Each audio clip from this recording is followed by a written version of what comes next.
Welcome to BoCo Summit, the Rural Broadband Technology Solutions Summit. This is our BoCo Summit keynote on rural broadband with Jim Baller, president at Baller Stokes and Lyde. He's also founder and president of the U.S. Broadband Coalition, and he is co-founder and president of Local Internet Choice. Okay.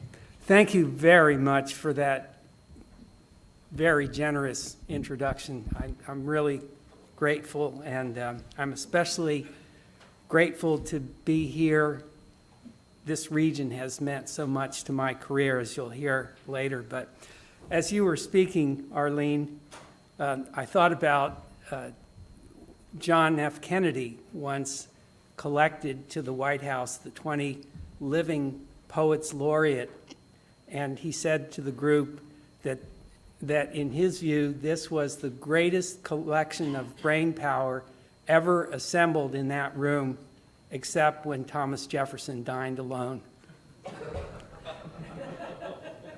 Now, in the spirit of ecumenism and openness, let me also quote Abraham Lincoln, who once said that if someone gave me 6 hours to cut down a tree, I'd spend my first 4 hours sharpening my axe.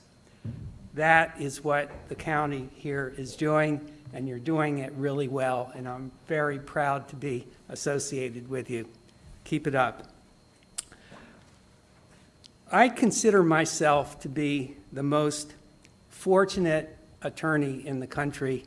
I jump out of bed every morning thinking that I'm going to have a day of helping communities help themselves to a better future through advanced communication services.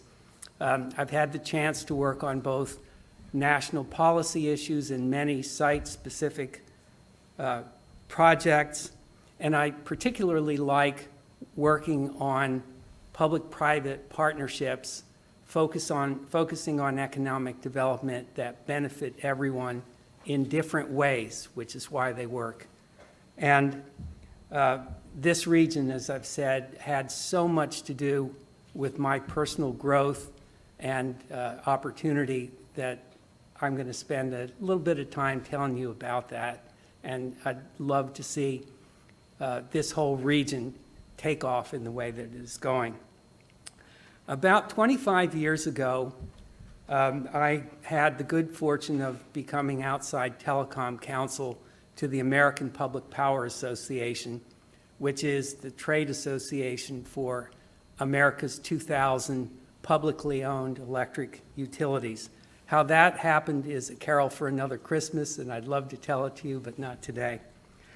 Most of these municipal electric utilities emerged in the period between the 1880s and the 1920s, when America was going through its period of electrification.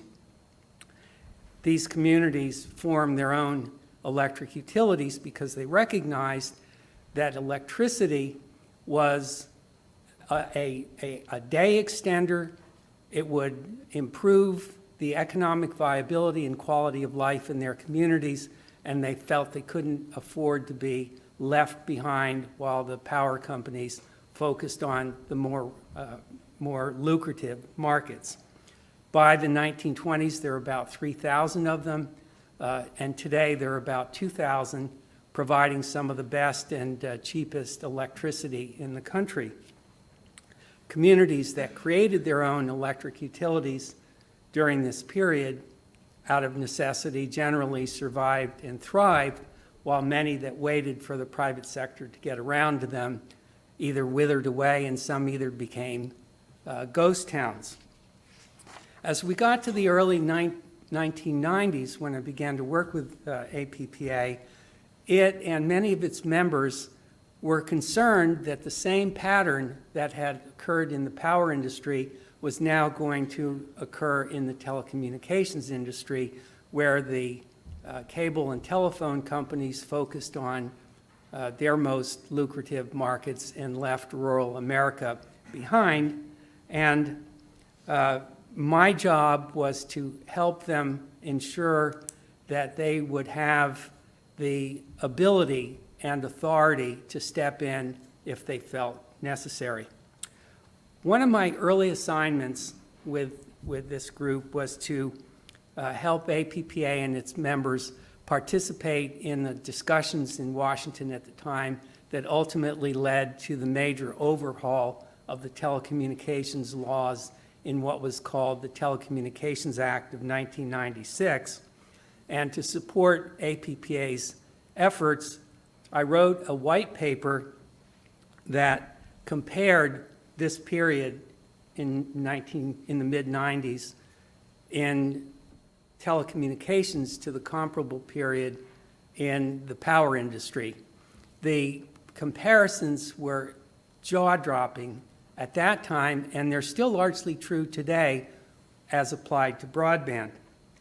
Like electric utility systems, advanced communications networks are all-purpose platforms, drivers, and enablers of simultaneous progress in everything, in just about everything that's important to communities: economic development and global competitiveness, educational and occupational opportunity, public health, access to affordable modern health care, digital inclusion, entertainment, environmental protection, energy security. Everything is moving out these days. Progress is being made in each and every one of these fields, and if you have affordable access to the essential infrastructure that makes them happen, your community can benefit in all of these areas. If you don't have that infrastructure, your community won't advance as quickly. You won't get those benefits. And that's why all across the country, communities of all different kinds are energetically working in a variety of ways to get access to these advanced networks. Some are working with willing incumbent carriers, and you've invited incumbent carriers here to talk about ways to work together. Some are working with new entrants, creating public-private partnerships. Some communities are creating their own networks, and others are developing creative new solutions that might work for them in their communities. And the public seems to be very supportive of the role of local governments. Local governments are trusted by the public in a way that many other institutions are not. Not Congress, not private companies of various kinds. In fact, Pew Research recently did a survey and found that over 70% of Americans, including Republicans, including Democrats, including independents, support the ability of local governments to participate in the process and even create their own networks if they feel that is important to do. And so these are very fertile times in our field. There's a lot going on. There are a lot of communities across the country facing the same issues that you are, and that are working hard to try to find solution to these. Now, among the earliest of communities to appreciate and understand the power of advanced communications was the city of Lynchburg, just 55 miles from here. In the mid-90s, the local government of Lynchburg and its school system got together and developed a 42-mile fiber network that linked up the city's facilities and the school system, and then they engaged our firm to try to help them figure out what else to do with their network. As soon as word of that engagement became public, Verizon's predecessor, Bell Atlantic, pushed a law through the Virginia legislature that prohibited local governments from providing telecommunications services directly to the public, and also prohibited them from selling access to their infrastructure to private companies that could be competitors to Bell Atlantic. There were two exceptions to this law. One exception was for all localities located adjacent to exit 17 off Interstate 81. Can anybody guess what that applied to? Abington, exactly right. That Abington at the time was home to Rick Boucher, who was then one of the most powerful members of Congress dealing with telecommunications issues. The second exception was that local entities that had telecommunications networks could sell them to the private sector without offering them to the incumbent carrier first. With the law written that way, Lynchburg launched what we called the Strategic Partner Development Process, which was a nationwide effort to find a suitable buyer of the network that would return benefits to the city. We started out with about 40 candidates nationwide, and we ultimately came down and entered into a deal with CFW Telecommunications. CFW is Clifton Forge, Waynesboro. It was just up the road based in Waynesboro. It ultimately became Entelos, and now that network is Lumos. But in what ultimately became possibly America's very first public-private partnership involving a fiber network, we ended up with a deal that really worked for both sides. What CFW got was a beachhead in extending its service throughout the region and an excellent fiber network at the core of it. And what the city got was $1 for the network, which it sold to CFW. And in addition to that, it got the right to use the fibers that it was already using on the network for the next 30 years without charge. On each extension of the network within the city, Lynchburg also got 8 fibers and the right to use them without charge for the next 30 years. It got CFW's commitment to make broadband internet access available to 95% of the addresses in Lynchburg within the next 4 years, and to make it concrete, there were specific targets listed in the agreement for each of the 4 years. It also got CFW's commitment to give the city the best telephone rates in Virginia over the next 10 years. It got CFW engineering consultation worth $200,000, and it got the right to use CFW's purchasing discounts of up to $500,000. That's not a bad deal for a city whose fiber network had already paid for itself within 18 months.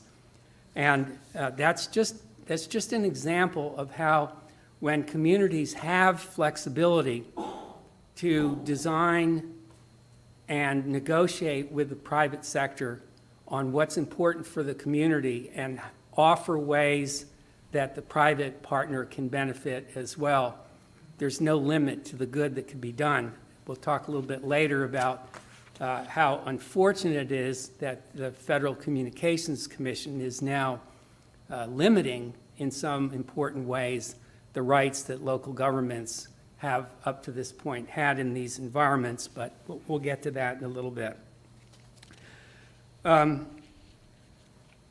Before I leave Lynchburg, I'd like to share a war story with you that came to my mind last night as I was talking to Ken McFadden. And in that discussion, I was thinking about how far economic development professionals had come over the course of the last few years.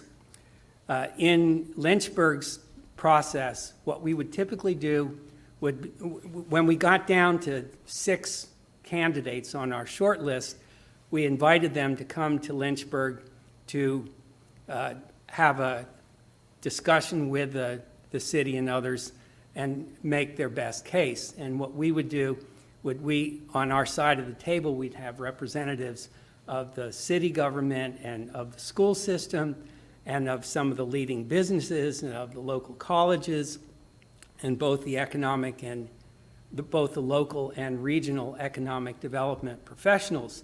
And we'd start off a conversation on what Lynchburg could do with an advanced fiber network, and someone would offer an idea, someone would build on that, and faster and faster around the room, the thoughts would build on each other, and it got to the point where the energy in the room would rise to the level where we were just about levitating the conference room table.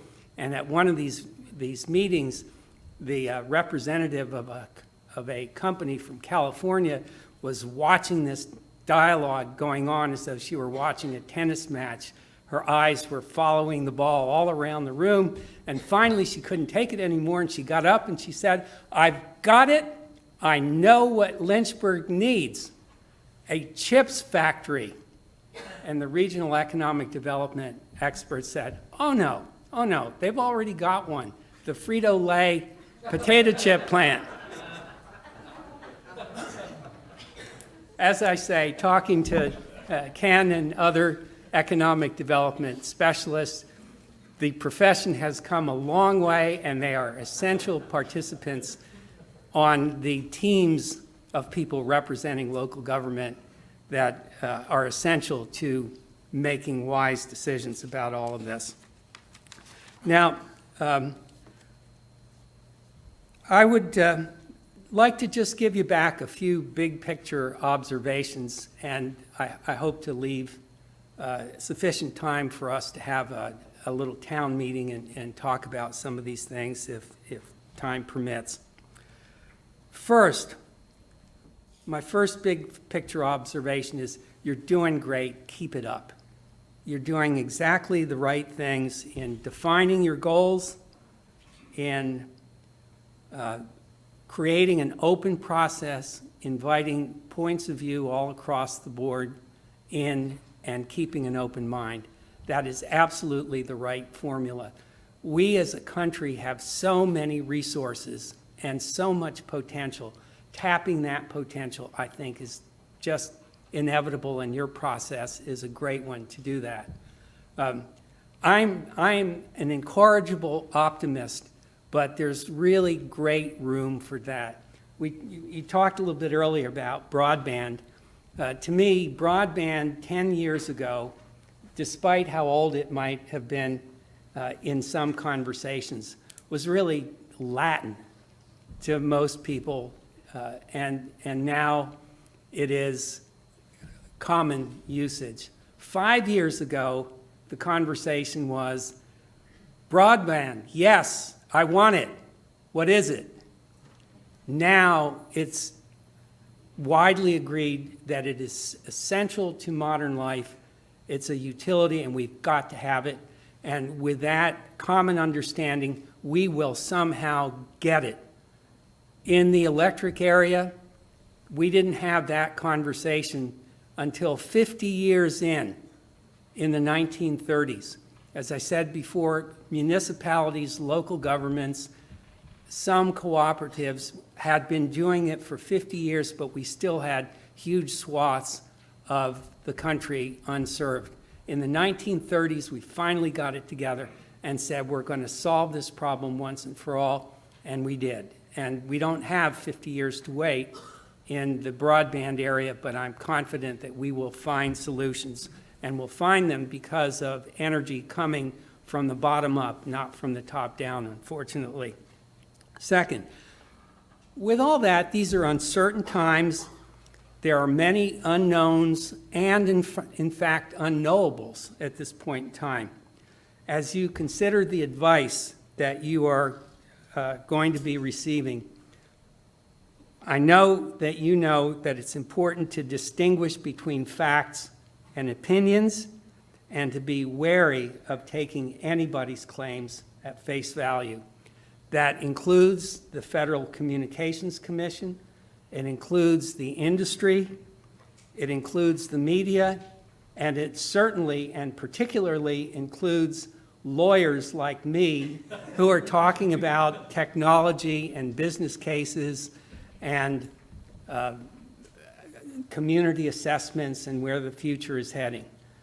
We have a task, we have an important role to play, and we've seen a few things, but look for advice, not from Johnny-come-latelys who sound good, but from people who have deep experience with successful broadband initiatives like yours. And I can certainly help steer some of those people in your direction, but Arlene has shown amazing skill in rooting out experts as it is, but there are more, and we'll talk about that. Now, talking about some of the things that you hear and should give credence to, and things that you should think about with a degree of skepticism. We hear from some quarters that 5G networks will cure all that ails America, that winning the global race to 5G will create trillions of dollars of gross national product and create millions of new jobs, that 5G networks will eliminate the digital divide between urban and rural areas. It would be great if all those claims are true, but unfortunately, some of them may not be, or at least they may not occur as quickly as we would like to see them occur.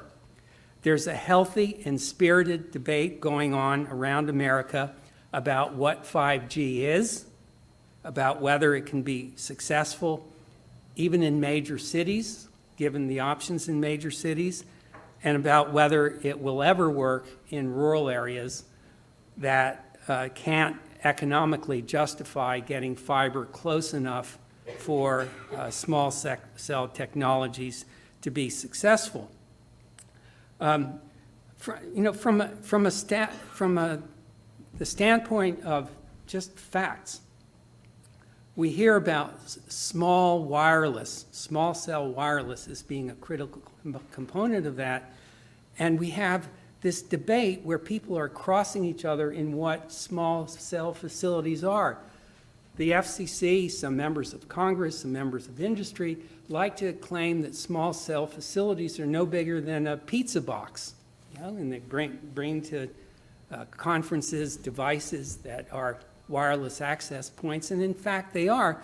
But the FCC's definition, and the definition in many state laws, says small wireless facility is something that has a radio that is no bigger than, that occupies no more than, in FCC's case, 3 cubic feet, in case of some statutes, 6 cubic feet, and has no more than 28 cubic feet of support facilities. Okay, so that's up to 34 cubic feet. Wow, that is a pretty darn big pizza, wouldn't you say? And we need to talk on the same level. 34 cubic feet poses very different issues for communities than pizza boxes. And until we get to the point where we're talking candidly with each other about what the real challenges are and how to meet them together, we're doing a disservice to our communities, to ourselves, to our businesses. So the FCC, unfortunately, has not probed these issues deeply. It's made deployment of 5G one of its highest priorities, and unfortunately, it has sought to scapegoat state and local governments as being impediments to this. As we speak, the FCC has a proceeding today in which it is talking about adopting new rules that would significantly hamper the ability of local governments to manage their public rights of way and public facilities such as street lights and traffic signals and street furniture like bus bus cabinets and things like that, and to receive fair compensation for access to such rights-of-way and facilities. I applaud the Board of Supervisors for its letter to the FCC saying, this is not, we applaud your goals, but you're going about it the wrong way. This is not the way to achieve those goals. Well done, members of the Board of Supervisors. Now, I'm not going to get into these issues in detail now. I welcome further discussion of them later during the course of the day, if you're interested. Third, the world of communications today is a true Tower of Babel. It's 5G and smart cities and dig once and one touch make ready and Internet of Things, the future of work, one buzzword after another. So how can a community cope with all of these things without either being frozen in place or being led astray and making bad decisions given all this hype? The key, I suggest, and this will come to no surprise to any of you, is to view your community holistically, to draw from the buzzwords the core principles that work best for your community, to target the ones that are accessible and workable and expandable for you, and to trust in your elected local officials who are ultimately accountable to your community to help guide you through that process. Every community is different. I know we've heard that theme throughout this event, and it is absolutely true. Every community has different challenges, different needs, and it's at the local level that we stand our best chance of getting those needs and opportunities addressed successfully. And that's the core thing that's wrong with the FCC's one-shoe-fits-all approach. Fourth, during a recent visit to London's amazing transportation museum, I came across two thought-provoking quotations that the museum has at various places from a French philosopher and writer named Antoine de Saint-Exupéry, who lived from 1900 to 1944. His first quotation was, quote, "A rock pile ceases to be a rock pile the moment that a single man contemplates it, bearing within him the image of a cathedral." The second was, "Our task is not to foresee the future, but to enable it." In my experience, there are two things that are present in just about every successful broadband project. One is as we discussed last night, the local visionaries and champions who see cathedrals in rock piles, who are willing to bet big on the future, and who are willing to work 24/7 to meet every challenge that comes up in a project. And I can assure you, the challenges never end. But that's really not enough for a successful project. What's also needed are clear-eyed realists who will cross-examine every fact, every assumption, every idea that the visionaries and champions throw out. Because at the end of the day, the vision has to be grounded in reality in order to work. And so think big, but base your decisions on conservative assumptions that overstate costs, that understate revenues, and that leave plenty of headroom for the unforeseen and unforeseeable events to occur and affect your plans. Last, I'd like to leave you with a quotation from a great hero of mine, Senator John McCain. In the mid-2000s, he and Senator Frank Lautenberg co-sponsored a bill called the Community Broadband Act that would have banned state barriers to local broadband initiatives and at the same time would have protected private carriers from discriminatory local regulation. This bill drew widespread support in Congress in both houses and in both parties.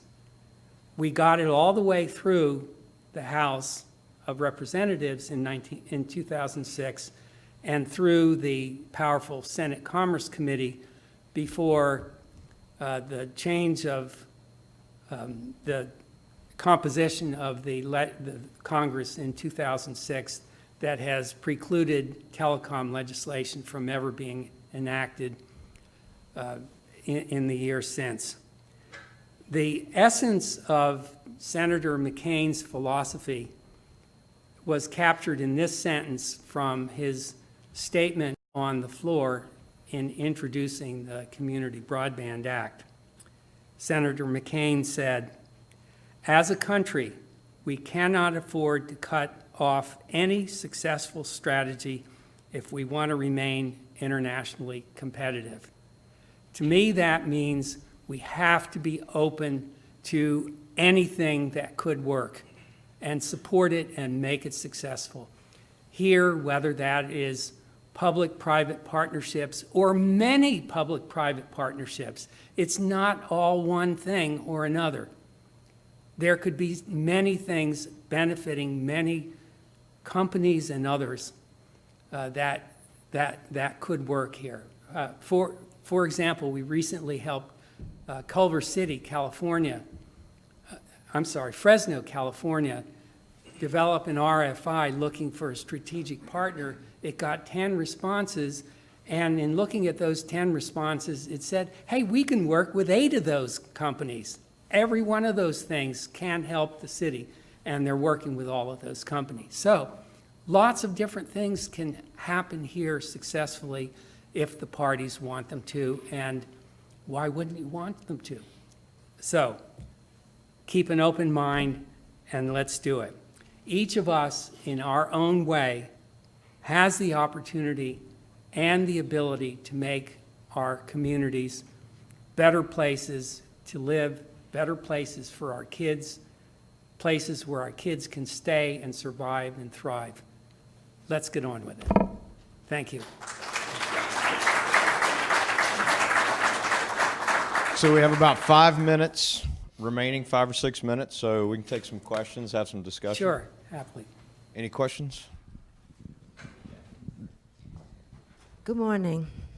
I'm just curious because I feel like the technology and infrastructure build out is just half of the battle, right? Yeah. I heard you mention the electrification era.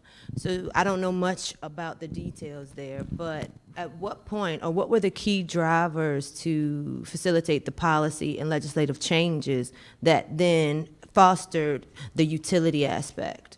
What did it take to change, to get the policy changed at municipal, state, and federal levels? Because that's part of the challenge that everybody faces. Well, the remarkably comparable thing is that people like now came to understand that these are fundamental values that we have that this new technology supports. It wasn't a Republican versus Democratic thing. Everybody said economic development is a nonpartisan, it should be a bipartisan issue. We should be working together. We have complementary strengths. How do we tap those things? How do we turn opportunity into reality? That was a big part of it. People came to recognize that electricity was an amazing thing to life. And now people have come to recognize that the same thing is true of affordable access to advanced communications capabilities. Now, it was rough going then. It took a long time, and we're moving faster now. We have to. That's what conferences like this are about. You know, this is just highfalutin keynote. We'll be talking detail later, and that's when we should be getting into your issues. By the way, you're from Virginia DOT, right? Yes. All across the country, X-dots are thinking the same sorts of things. I'm sure you know, Pennsylvania, Florida, Nebraska, others are asking these same questions. What a fascinating conversation. How are we going to deal with the chicken and egg of vehicles that are self-propelling, at least in part? What comes first? How do you manufacture vehicles to take into account communications when you don't have the communications infrastructure? How do you build that in the expectation of supporting self-driving vehicles or self-supported vehicles? You know, these are all challenges, but it's wonderful to have challenges like that because we'll figure them out. Maybe not by Friday, but we will figure them out as long as Definitely we have good not by people working Friday. on it. And let's talk a little bit more in detail when we get a chance about what you're doing, what others are doing, okay? Yeah. All right, we got one more over here. So I know this is a technical conference, but it seems like the battle is actually philosophical between recognizing that broadband is a public good versus the economic considerations of free market private sector on the other side. I mean, Frank can attest. I mean, we had a board member at a neighboring locality who specifically said, I don't think the broadband authority should be competing with the private sector. Mm-hmm. Correct. So, I know this is a technical conference, but, we have to wage the war philosophically, it seems. Well, we all have different views on that continuum of philosophical ideas. And it seems to me that there's a lot of room for different situations to sort themselves out in different ways. To me, the ultimate, I feel like I'm more conservative or more libertarian in some ways than libertarians themselves are. I feel the core question to me is individual freedom, and I think individual freedom in this day and age is enhanced by the ability to work with accountable small local governments, and that the choices they make, whether they decide to work with the private sector or in part with the private sector and in part on their own, those are important local choices. They empower individual liberty. And I basically trust local governments to make the choices that work for their communities. It's not going to be perfect, but it sure is a lot better than one shoe fits all philosophies. Now, I before turning to communications, my entire life, professional life, was spent working with private sector entities, and I feel no different than I was then. But I was struck by communities that were left behind, that wanted the private sector to step forward, and the private sector didn't. In those circumstances, if you're thinking about the well-being of your family, of your community, and all of that, why wouldn't you step forward and do it yourself? Some would say, why shouldn't your local project be, why shouldn't the first question be, can I do this myself? Where does the private sector have the right to tell me I have to buy from the private sector instead of serving myself? If I'm able to do that, I have the time, I have the priorities. That's one point of view. I think there's some legitimacy that. There's the fairness argument that industry offers. I've made major investments, and you're talking about undercutting. Let's work together. If they can work together in those circumstances, great. At the end of the day, to me, it's a matter of pragmatics. What will work for communities? What will make for healthy, thriving communities, thriving states, and a thriving America in a competitively challenging world. And so Here, we're here. going to have that debate here. Enjoy it. Have a good time with it. Thank you, Mr. Baller. Appreciate Okay, that. thank you. We'll go Thank ahead you and all. switch on over to the We would like to give a special thanks to these organizations. Engage with us on our journey at BoCo Summit at botetova.gov, and a special thanks goes to our community volunteers. We also would like to thank our sponsors. This has been presented by Botetourt County of Virginia. The BoCo Summit was produced at the direction of the Botetourt County Broadband Advisory Commission.